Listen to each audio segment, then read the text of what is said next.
আসসালামু আলাইকুম।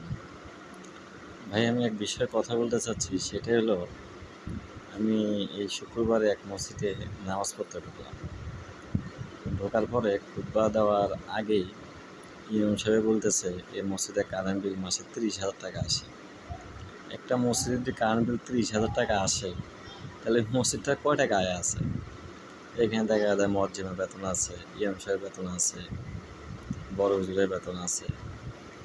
এখন দেখা যায় মাসে যদি ওখানে যদি ইনকাম যদি ১,০০,০০০ টাকা না হয়, তাহলে মসজিদটা চলবে কীভাবে? এখন ধরেন মসজিদের ইনকাম ধরেন ৫০,০০০ টাকা আছে, তাহলে কারেন্ট বিল দিবে কীভাবে? আর হুজুরেরা বেতন নেবে কীভাবে?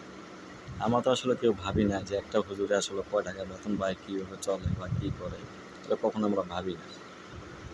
এখন কারেন্ট বিলটা হলো বিষয়।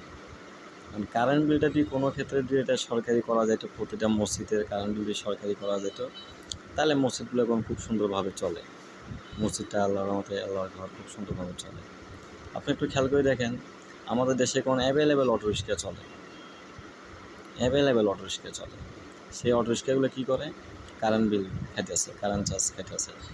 কয় টাকা বিল হয় আমি জানি না। পেপারে এই সময় দেখি আমরা, পেপার পত্রিকার মধ্যে এর থেকে ৪০,০০০, ওর থেকে ৫০,০০০, ১,০০,০০০, ২,০০,০০০, ৩,০০,০০০ এইভাবে কারেন্ট বিল বকেয়া আছে। কোনো মসজিদে কোন কারেন্ট বিল বকেয়া আছে আজ পর্যন্ত এটা শুনিনি।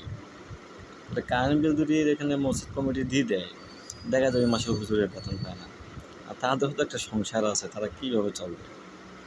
আর ওই ক্ষেত্রে যদি কোনোভাবে প্রতিটা মসজিদে কারেন্ট বিল যদি সরকারি করা যেত, তাহলে আমার মনে হয় যে মসজিদটা খুব ভালোভাবে চলত।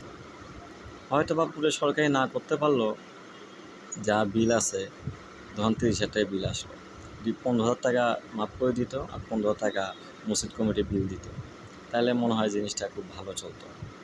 তো দেশবাসীর কাছে আমার একটাই রিকোয়েস্ট, অনেকটা আপনারা ভিডিও মানুষের দেখেন বা শেয়ার করেন, লাইক করেন, আপনারা কষ্ট করে এই ভিডিওটা একটু শেয়ার করে দিন। যদি আমাদের প্রতিটা মসজিদের কাজে উপকারিত হয়, তাহলে আশা করি খুব ভালো হবে। আসসালামু আলাইকুম।